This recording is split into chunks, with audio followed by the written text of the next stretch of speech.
juga memegang peran sebagai directorship position pada beberapa kementerian pada tahun 2011 sampai 2022.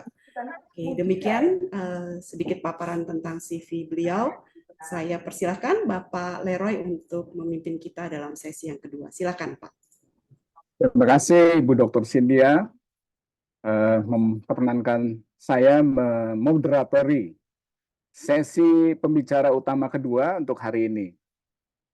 Baik, kita akan memulai memperkenalkan pembicara utama kedua hari ini adalah Dr. Kandidat Restiana Icu Linggajaya, sarjana ekonomi, magister manajemen. Nah, 4 belakangnya ini nanti bisa kita tanya sama-sama. QIA, IIAP, CIA, CRMA. Ibu Restiana ini mempunyai pengalaman yang sangat ekstensif, lebih dari 30 tahun di financial sector, di perbankan.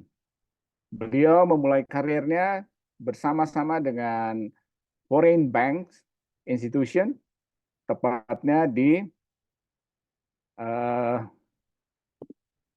Citibank. Beliau banyak sekali pengalaman di dalam karirnya ini, di puncaknya sebagai Independent Commissioner PT Sompo Insurance Indonesia, dan juga sebagai Audit Committee dari PT Adira Dinamika Multifinance, yang sampai saat ini masih dijabat. Pengalaman yang ekstensif dari Ibu Resti ini tidak lepas juga dari keinginannya terus untuk berbagi. Beliau sudah cukup lama malang melintang di paruh waktunya mengajar, dan saat ini sebagai doktor kandidat dari UPH DRM. S3 beliau diharapkan dalam waktu dekat dicapai, S2 dari Asian Institute of Management, S1-nya Finance, Universitas Trisakti. Nah, berikut beberapa jabatan yang pernah dijabat oleh beliau, 2 tadi yang utama, yang masih dijabat sampai saat ini. Selain itu, dia sebagai Chief Audit Executive dari Indonesia Exim Bank, pernah juga sebagai Chief Risk and Compliance Officer, PT Smartphone Telecom, Chief Operating Officer, PT Maybank Indonesia, Chief Audit Executive, PT Bank CIMB Niaga, Chief Internal Auditor, PT Bank Danamon, dan Finance Director dari PT Asuransi Allianz Life Indonesia. Pengalaman yang sangat panjang membuat Ibu Resti adalah pembicara utama yang sangat cocok untuk kita gali bersama-sama, belajar dari pengalamannya, dan kita akan mendapatkan hands-on experience dari lebih 30 tahun pengalamannya di finance industry. Oleh sebab itu, waktu kami persilakan kepada Ibu Restiana Icu Linggajaya untuk menyampaikan bahan materinya. Kami persilakan. Terima kasih Pak Leroy. Apakah suara saya terdengar, Pak? Terdengar.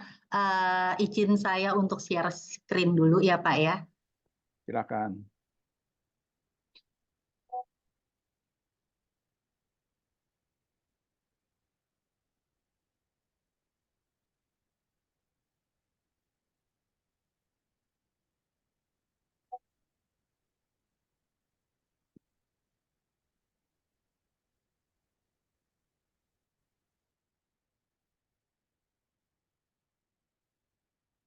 Apakah sudah terlihat ya Pak?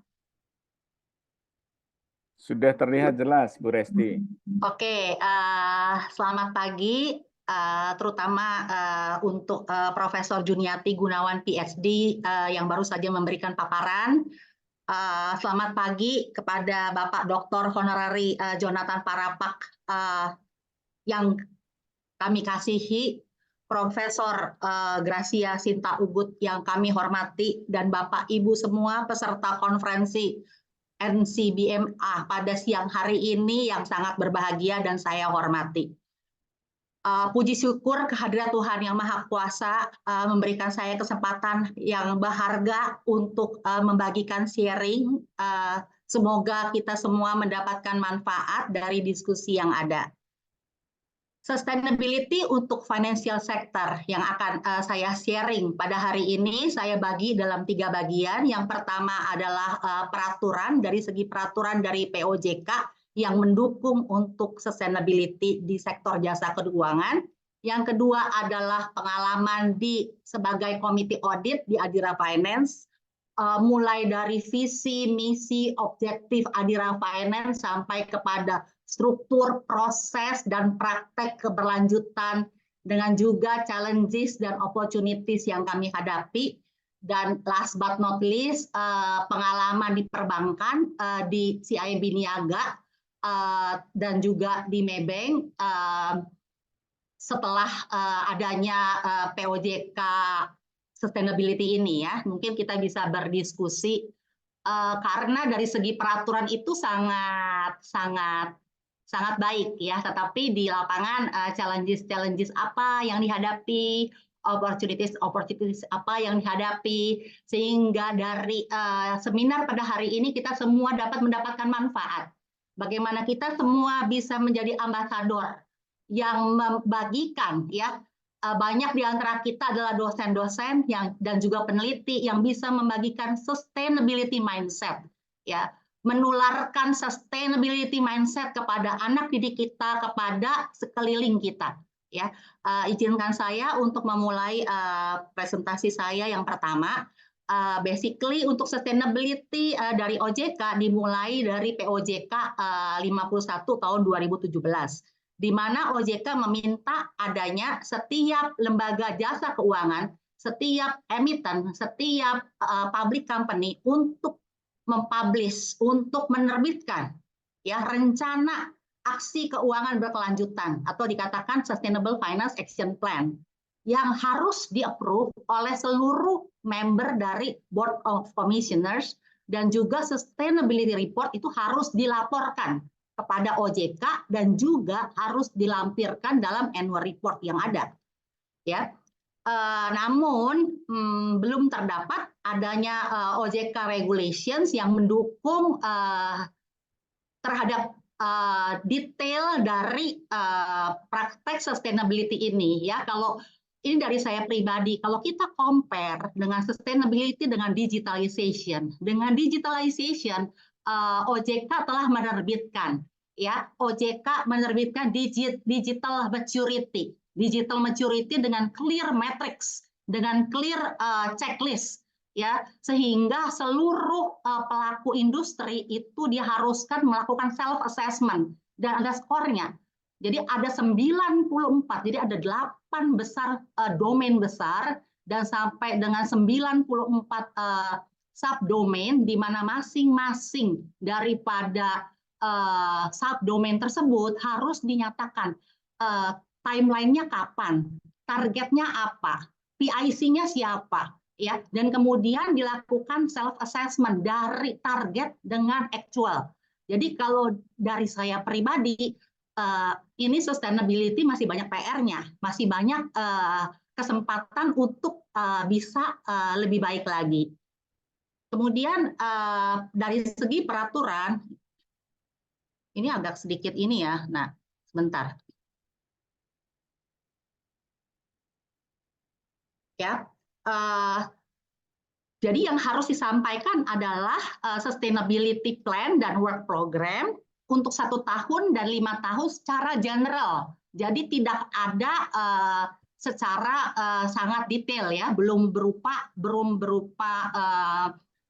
regulasi yang sangat detail ya. Namun ini juga cukup baik. Kenapa? Karena harus di-prepare oleh BOD dan di-approve oleh seluruh Dewan Komisaris. Dan di artikel 6 dari POJK tersebut dinyatakan dengan tegas ya, rencana keberlanjutan ini dibuat itu berdasarkan prioritas daripada lembaga jasa keuangan tersebut ya, dan juga harus memuat rencana daripada produk dan atau services ya, termasuk diantaranya portfolio, investasi, funding, dan juga adanya internal capacity building dalam segi sustainability, dan juga encompass risk management, governance, SOP dari sustainable finance, dan harus dilengkapi dengan implementation timeline.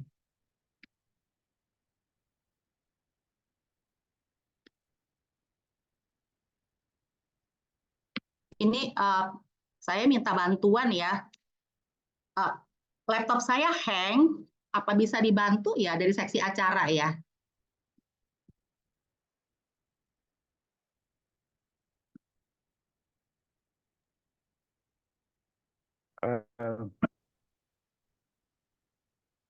Boleh terlihat? Mungkin Filenya boleh di-share? oke. Sebentar ya, Bu. Saya share yang to be shared ke partisipan ya, sebentar.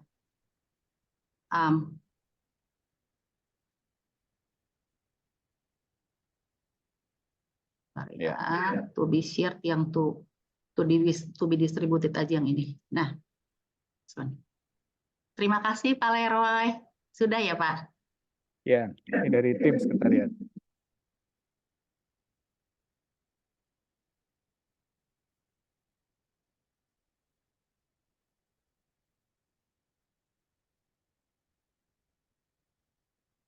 Sudah ya, Bu. Boleh di halaman berikutnya, Bu. Silakan Bu, halaman berikutnya.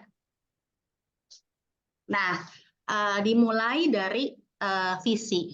Dan visi untuk Adira, visi misi untuk Adira untuk perusahaan, dan juga visi misi untuk keberlanjutan adalah sama, ya. Visinya adalah created share value to improve prosperity, ya. Kalau di bahasa Indonesianya meningkatkan kesejahteraan unggulan dalam hal keberlanjutan. Ya. Untuk mission kami adalah mission Adira adalah untuk provide a variety of financial solutions according to the needs of each customer through the synergy with the ecosystem. Ya, jadi yang seperti dinyatakan oleh Profesor Juni tadi, ya, kita melakukan segala sesuatu itu harus dengan sinergi dengan ekosistem yang ada. Dan untuk Adira Finance, ya, dari awal itu sudah dinyatakan sustainability mindset, ya, itu ditanamkan kepada setiap employee di Adira. Sustainability untuk mencapai bisnis kita adalah basic foundation, baru bisa sustain kalau diterapkan untuk di setiap bisnis strategi. Jadi integrated, embedded di dalam operasi, strategi dan bisnis kita yang dapat memberikan manfaat. Ya, hanya bisa memberikan manfaat untuk seluruh stakeholder Adira. Next, please. Nah, jadi dari top of the tone untuk Sustainable Finance Committee diketuai oleh 3 direktur. Yang pertama adalah dari Ibu Swan selaku Marketing dan HR Director, dengan Pak Hari Latif, Direktur Portfolio, dan Pak Denny Riza adalah Direktur Credit Collection dan Legal. Jadi struktur di Adira itu tidak ada khusus Sustainable Department. Karena dipercaya sustainable ini hanya bisa dilakukan melalui integrasi daripada seluruh unit kerja, ya. Jadi SCSR ada satu pilar sendiri, sedangkan sustainability operations itu yang bergerak untuk operations yang ada di tim, dan sustainable finance product specialist mulai dari risk management, dari marketing, dari portfolio division. Contohnya, kita akan memberikan pembiayaan terhadap solar panel, ya. Dari divisi risk management harus membuat dahulu, ya, resikonya. Jadi kita mempunyai risk based credit policy, ya, bagaimana memberikan key risk-nya apa aja dalam memberikan kepada satu sektor industri. Tetapi di dalam itu juga dihitung revenue-nya, potensial revenue, sehingga kita mengetahui seberapa besar, karena ada yang plus, ada yang negatif, ya. Ada yang negatif, nanti saya akan cerita di diskusi di belakang, ya, karena ini kita baru masuk di struktur. Jadi Dan yang kemudian ada juga yang namanya sustainability governance dan reporting. Dalam hal ini dari finance, corporate planning strategy, corporate secretary, investor relations, ya, sampai dengan compliance dan AML untuk memastikan onboarding customer juga dengan memperhatikan AML. Next. Nah, kita mempunyai 5 pilar, Adira mempunyai 5 pilar. Yang pertama adalah governance dan proses, yang kedua adalah membangun internal awareness dan capacity building, yang ketiga adalah sustainable financing dengan risk management dan marketing yang ada, yang keempat adalah responsible workplace management, dan yang kelima adalah corporate social responsibility. Next, please. Nah, ini lebih detail ya. Contohnya, kalau yang prepare annual sustainability report udah sangat jelas ya. Nah, ini tadi betul yang dari Profesor Juni ya, Ibu Wijaya. Seperti Adira, Adira tidak menerbitkan sustainable report yang terpisah, tetapi dijadikan satu embedded di annual report. Maksud dan tujuannya adalah supaya investor itu melihatnya sebagai satu kesatuan. Ya, untuk internal awareness dan capacity building. Jadi kita lakukan mula-mula Adira melakukan banyak training ya, terutama kepada pimpinan cabang dahulu. Jadi seluruh manajer di training, kemudian juga dilakukan training kepada seluruh staff dan juga diberikan training pada seluruh region dan juga memberikan training untuk semua onboarding untuk new employee.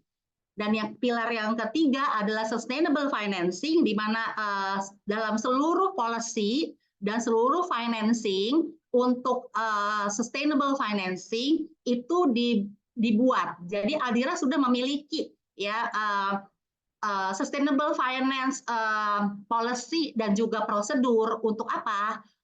Untuk mobil listrik. Nah, itu juga banyak tantangannya. Kenapa banyak tantangannya? Nah, kita mau memberikan pembiayaan kepada mobil listrik, dan kita sudah memberikan banyak pembiayaan pada mobil listrik, tetapi tantangan di ekosistemnya yang harus dibangun. Misalnya, ya sebagaimana kita ketahui, misalnya mobil listrik, 50% dari harga mobil itu adalah ada di baterai. Ya, sedangkan asuransi itu belum banyak perusahaan asuransi yang memberikan asuransi untuk mobil listrik. Jadi jadi ada kendalanya, ya, ada kendalanya. Jadi ini yang coba saya share. Kemudian pilar keempat di sini responsible work management. Jadi intinya begini.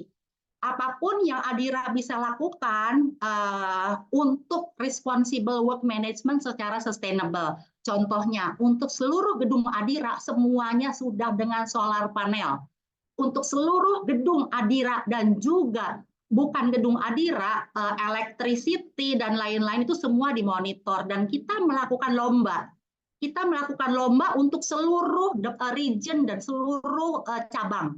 Region kita kasih tema gitu ya, dikasih tema dan juga kita kasih hadiah-hadiah ya. Dan bagusnya itu akan membangun habit dan juga kita otomasi. Misalnya untuk AC itu udah ada otomasi dengan jumlah orang yang ada dengan suhu yang ada, jadi tidak perlu intervensi daripada staf yang ada ya. Responsible work management juga dalam bentuk kita Adira membagikan tumbler dan Tupperware kepada seluruh karyawan. Ya, saya nggak dibagi ya, karena saya komite audit. Nanti saya pas meeting di komite audit saya akan minta, saya mau minta nih tumbler sama Tupperware. Ya, juga untuk tamu itu kita tidak memberikan botol water, tetapi semuanya dituang di dalam gelas. Jadi benar-benar kita minimize plastik. Ya, untuk corporate social responsibility. Nah, di sini banyak sekali festival kreatif lokal. Jadi banyak sustainability event ya yang bisa on top of my mind itu sering tuh ada festival rakyat gitu ya. Nah, ini memberdayakan UMKM terutama kepada customer kami ya kepada perempuan, kepada disabilitas, ya supaya dalam waktu pesta rakyat tersebut tentunya mereka salesnya akan lebih besar. Ya, juga kita memberikan gratis untuk cek uji emisi.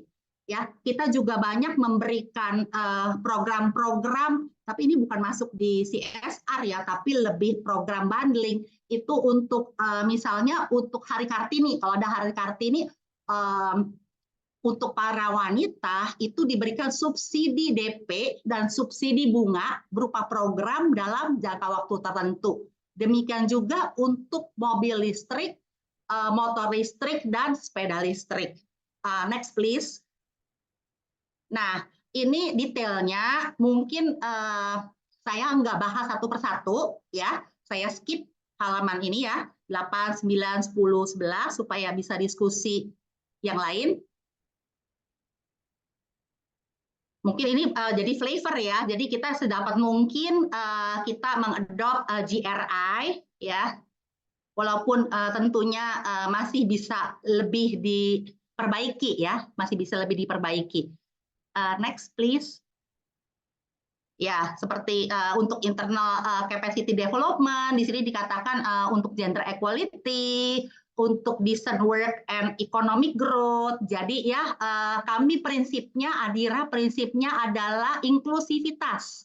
Ya, inklusivitas, tidak memandang apapun juga, pokoknya DEI gitu ya, inclusion ya. Dan juga decent work and economic growth juga terhadap partner-partner yang ada. Jadi nggak hanya internal capacity development, juga terhadap partner-partner yang ada. Kita juga memperlakukan hal yang sama. Next. Dan untuk sustainable financing dan financial literacy di sini, ya tadi saya sudah sampaikan, kita sudah memiliki electric vehicle financing policy dengan segala tantangan yang ada, ya. Untuk sustainable financing mungkin yang perlu dicatat ya, mungkin saya akan kasih masukan kepada manajemen. Sebetulnya tuh ya Adira sudah melakukan banyak sekali hal terkait digitalization. Dan digitalization ini sebetulnya menurut saya pribadi ya adalah sangat mendukung praktek daripada sustainability. Mungkin contoh yang bisa saya berikan ya, Adira itu punya platform yang namanya Adiraku dan mau mobil dan mau motor ya. Mau mobil dan mau motor itu adalah platform seperti marketplace di mana customer itu bisa melihat katalog-katalog, bisa mulai masukin aplikasi untuk kredit. Jadi secara online, jadi tidak perlu datang ke cabang. Tentunya ini mengurangi emisi karbon ya. Emisi karbon untuk aplikasi kredit bisa dimulai secara online. Nah, kita juga saya percaya sih, ini saya dengar ya dari manajemen. Saya belum verifikasi. Ya, menurut manajemen untuk finance company lain itu belum digitalnya se-advance Adira. Ya, kecuali untuk Astra udah ada Moxa ya seperti itu. Jadi untuk pembiayaan mobil dan motor ya, jadi banyak sekali aktivitas digitalization yang dilakukan ya. Next, boleh halaman berikutnya. Nah, ini yang tadi ya, responsible workplace management tentang climate action, ini semua ada trackingnya dan akan terlihat ya, nanti biayanya itu berkurang. Dan di sini detail-detailnya ya, apa aja yang sudah dilakukan. Next. Nah, ini CSR juga salah satu part of sustainability. Next. Nah, untuk ini juga ada monitoring dan evaluation dari departemen lainnya. Next. Nah, sebelum saya masuk ke mengenai financing dari perbankan, mungkin saya mau sedikit cerita ya. Kalau Adira Finance itu sudah mendapatkan pinjaman green financing. green financing dari berbagai financial institution yang penggunaannya hanya dapat dilakukan oleh Adira kepada green financing kami, gitu ya. Nah, sekarang ini saya akan cerita mengenai perbankan. Ya, sebagaimana kita sudah ketahui bersama, ya sudah terdapat adanya 12 kategori kegiatan usaha berkelanjutan. Jadi 12 kategori inilah ya seperti energi terbarukan, untuk efisiensi energi, untuk pencegahan dan pengendalian polusi, untuk pengelolaan sumber daya alam dan lahan yang berkelanjutan, untuk konservasi keragaman hayati darat dan air, untuk transportasi ramah lingkungan, pengelolaan air dan air limbah yang berkelanjutan, adaptasi perubahan iklim, produk ramah lingkungan, bangunan berwawasan lingkungan, kegiatan usaha yang berwawasan lingkungan, dan UMKM ini dapat dinyatakan sebagai kategori kegiatan usaha berkelanjutan yang nantinya ke depannya kita bisa menarik funding ya dari green bonds. Next. Nah, ini climate action yang ada ya. Ini kalau menurut saya kurang nih ya tulisannya. Kenapa? Karena jejak karbonnya itu baru cakupan 1, cakupan 2, cakupan 3. Digitalization belum masuk. Padahal digitalization di Adira itu menurut saya pribadi itu sudah sangat baik ya, sudah sangat baik. Yang berikutnya reduce, reuse, dan recycle ya, tumbler paper recycling, dan energi terbarukan ya, solar panel, dan Adira juga sudah membeli ya carbon credit ya. Untuk finance company ya, kami adalah Adira adalah yang pertama yang membeli carbon credit. Next. Nah, ini sekarang kita masuk kepada perbankan ya. Pada perbankan mulai untuk memaksimalkan dampak positif ya, mulai dari aktivitas bisnis, produk ya, jadi dari segi produk apa aja, ada juga jasa, ada juga advokasi webinar, dan juga edukasi kepada nasabah dengan dampak positif ya, sehingga nasabah-nasabah dapat meningkatkan kinerja keberlanjutan, bisa memberikan insentif kepada nasabah yang mengimplementasikan prinsip berkelanjutan ya, yang membekali nasabah dengan pengetahuan dan juga mempunyai target pembiayaan keberlanjutan. Next please. Dan tentunya yang satu yang bagus kita maksimalkan, yang negatif kita minimalisasikan ya, untuk tata kelola berkelanjutan dan manajemen resiko iklim. Yang pertama, kita mempunyai adanya list, exclusion list ya, daftar usaha yang dilarang ya berdasarkan LST ya. ESG kalau di Indonesianya kita dibilangnya kan LST. Dan juga adanya panduan sektor yang berbasis sustainable financing. Adanya monitoring dan menentukan uji risk appetite. Adanya juga sektor dengan resiko keberlanjutan yang tinggi seperti agriculture, forestry, dan other land use. Dan tidak kalah pentingnya adalah uji tuntas keberlanjutan untuk mempertimbangkan resiko lingkungan, sosial, dan tata kelola. Kita kasih contoh, untuk memberikan pembiayaan tentunya yang pertama kita akan meminta analisa AMDAL. Kalau untuk proyek-proyek yang besar kita akan lihat ada analisa AMDAL-nya, ada proper kategorinya masuk proper kategori mana? Apakah emas, apakah biru, apakah hijau, atau merah, atau hitam. Jadi hal ini dilakukan. Next. Nah, ini mempunyai sektor policy. Jadi kalau di bank itu untuk setiap sektor itu ada apa ya? Kalau orang Kristen bilangnya ada Alkitabnya. Ada Alkitabnya untuk setiap industri. Ada apa aja ini? Oh, key success factor untuk industri tersebut apa? Resikonya ada apa di sana? Ya, apa yang harus dimiliki oleh industri tersebut untuk maju. Nah, kalau di sini karena kita untuk minimalisasi dampak negatif, yang akan dilihat adalah sektor-sektor sebagai berikut.